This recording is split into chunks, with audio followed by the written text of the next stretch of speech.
اور انسان کو اس کے رب سے ملائے، وہ تعلیم دین کہلائے گی۔ اب اس کا تعلق چاہے دنیاوی فنون سے ہو، عصر حاضر کے جو مضامین ہیں ان سے ہو، یا قرآن کی تعلیم سے ہو، یا حدیث کی تعلیم سے ہو، وہ تمام چیزیں اللہ رب العزت کو پسند ہیں جو تعلیم انسان کی فلاح کے لیے اور بہبود کے استعمال کے لیے ہم اس کو استعمال کریں، وہ تمام تعلیم جو ہے دینی تعلیم کہلائے گی۔ اس کے علاوہ ایک خاتون ہونے کے ناطے جو سب سے اہم اور سب سے ضروری ذمہ داری ہے وہ ہے معاشرتی ذمہ داری، جس پر ہمیں خاص طور سے توجہ دینے کی ضرورت ہے۔ ماشاءاللہ آپ تمام لوگ سمجھدار ہیں اور سب کچھ چیزیں آپ کے سامنے ہیں، ملک کے ماحول بھی آپ کے سامنے ہے۔ 2014 کے بعد سے ملک کے اندر جو فرقہ پرست طاقتوں کی حکومت آئی ہے اور طاقت ان کے قبضے میں آئی ہے، تو انہوں نے ایک مشن کے تحت اسلامی بچیوں کو، مسلم بچیوں کو اور مسلم معاشرے کو ٹارگٹ کرنا شروع کیا ہے۔ آئے دن آپ اخبارات کے اندر خبریں بھی پڑھتے رہتے ہیں کہ ہماری نوجوان بہنیں، بیٹیاں، ہمارے ہی سماج سے تعلق رکھنے والی، ہمارے ہی گھروں سے تعلق رکھنے والی بچیاں بے راہ روی کا شکار ہو کر کے دوسروں کے چنگل میں پڑ کر اپنی عزت اور اپنے ایمان سے بھی ہاتھ دھو بیٹھتی ہیں۔ تو اس موقع سے جو ہماری سب سے بڑی معاشرتی ذمہ داری ہوتی ہے وہ ہوتی ہے پردے کی ذمہ داری۔ اور پردے کی جو ذمہ داری ہوتی ہے یہ صرف ایک پردہ، ایک برقع پہن لینا، نقاب لگا لینا اور ایک سمبل جو ایک اسٹیٹس ہے مسلم لڑکیوں کا کہ پردہ، ایک برقع آ گیا، وہ نہیں ہے۔ پردے کے اندر ہر وہ شکل آئے گی جو ہمارے کردار کی حفاظت کرے۔ ہمارا کردار جس سے ہمارے والدین کی عزت کا تعلق ہو، جس سے ہماری اپنی ذات کا تعلق ہو، جس سے ہمارے معاشرے کا تعلق ہو کہ ہم معاشرے کے اندر کوئی ایسا قدم نہ اٹھا سکیں کہ جس سے ہماری پوری ملت کی رسوائی ہو سکے۔ یہ سب سے اہم ہماری معاشرتی ذمہ داری ہے جس پر ہمیں توجہ دینے کی ضرورت ہے۔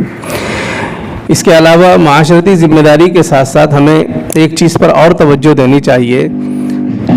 وہ ہے خدمت خلق۔ وہ ہے خدمت خلق۔ خدمت خلق کا پہلو اتنا وائڈ ہے کہ اس کے اندر اگر ہم کام کرنا چاہیں تو غیروں کو بھی اپنا بنا سکتے ہیں۔ ہمارے معاشرے کے اوپر جو فرقہ پرست طاقتوں نے خصوصاً ہماری بچیوں کے اوپر جو حملہ کرنا شروع کیا ہے وہ اسی راستے سے شروع کیا ہے، خدمت خلق کے نام سے۔ انہوں نے NGOs بنائے، تنظیمیں بنائی، اپنے ممبران کو ہمارے گھروں کے اندر بھیجا، کہیں مدد کے نام پہ، کہیں پہ چیریٹی کے نام پہ، اور اس طریقے سے وہ ہمارے معاشرے کے اندر گھل مل گئیں، جس سے ہم کب ان کے رنگ میں رنگ گئے اور کب ہم ان کے جال میں پھنس گئی ہمیں پتہ نہیں چلتا۔ تو ہمیں خدمت خلق کرنا ہے اس انداز میں جو اللہ کے نبی علیہ الصلاۃ والسلام سے طریقہ ہمیں ملا ہے، کہ اپنی بہنوں کو، اپنی بچیوں کو اپنے معاشرے کے اندر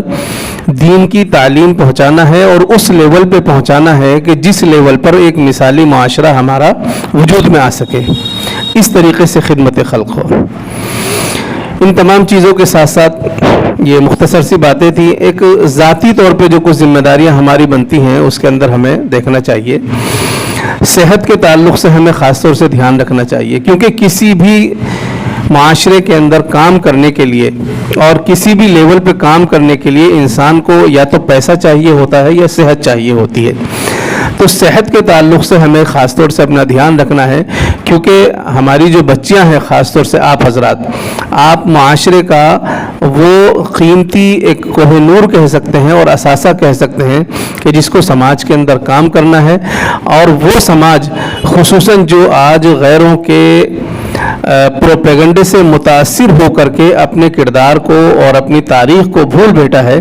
اس کے اندر چونکہ آپ کو کام کرنا ہے تو اس کے لیے ہمیں صحت، ایک بہترین صحت چاہیے ہے، جس کے طرف اللہ کے نبی علیہ الصلاۃ والسلام نے بھی خاص طور سے حدیث کے اندر آپ پڑھیں گے طب نبوی کے اندر کہ صحت کے تعلق سے اللہ کے نبی صلی اللہ علیہ وسلم کی کیا ہدایات ہیں، صحابیات کا کیا کردار رہا ہے صحت کے حوالے سے۔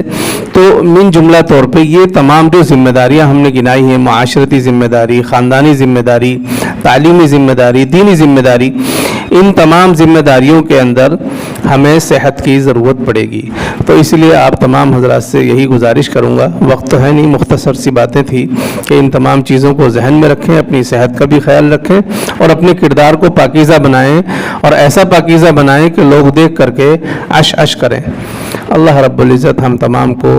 دنیا اور آخرت کی سعادت نصیب فرمائے اور ہمارے اٹھنے بیٹھنے کو قبول فرمائے.